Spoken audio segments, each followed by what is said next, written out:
জাকির খানের কর্মী যারা, জাকির খানকে যারা প্রকৃতপক্ষে ভালোবাসেন, তারা কখনো কোনো সন্ত্রাসী কার্যক্রমে থাকতে পারেন না।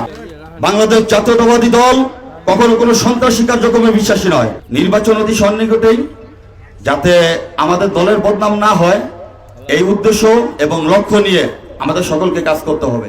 আজকে এই অনুষ্ঠান যাদের জন্য, বক্তবলী ইউনিয়ন প্রজন্ম দলের সকল নেতৃবৃন্দর কাছে আমার আহ্বান থাকবেন, কারা নেতৃত্বে আসছেন বা কারা থাকবেন এটা জানি না, নেতৃত্ব ঘোষণা দেওয়ার পরে সেটা জানতে পারবো।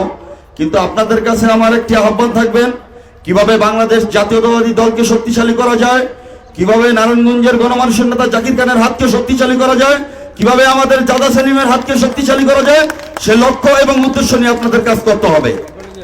বাংলাদেশ জাতীয়তাবাদী দল কখনো কোনো সন্ত্রাসী কার্যক্রমে বিশ্বাসী নয়। বাংলাদেশ জাতীয়তাবাদী দল কখনো নৈরাজ্যতায় বিশ্বাসী নয়। জাকির খানের কর্মী যারা, জাকির খানকে যারা প্রকৃতপক্ষে ভালোবাসেন, তারা কখনো কোনো সন্ত্রাসী কার্যক্রমে থাকতে পারেন না।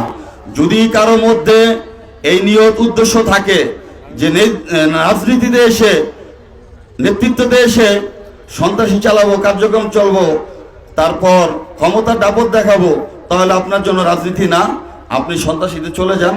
বাংলাদেশ জাতীয়তাবাদী দলের নাম বদনাম করতে আসেন না, এটা আগে থেকে বলে দিলাম। কারণ জাকির খানের কর্মীরা, জাকির খানের যারা প্রকৃত কর্মী, তারা দেশ ও জনতার জন্য কাজ করে। জাকির খানের প্রকৃত কর্মী যারা তাগী এবং শ্রদ্ধাভাজন, তাদেরকে সম্মান দিয়ে সবসময় চলতে হবে।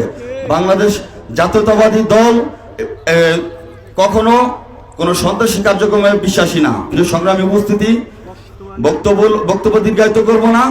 সর্বপরিসরে আমি একটি কথাই বলতে চাই, নির্বাচন অতি সন্নিকটেই, যাতে আমাদের দলের বদনাম না হয়, এই উদ্দেশ্য এবং লক্ষ্য নিয়ে আমাদের সকলকে কাজ করতে হবে।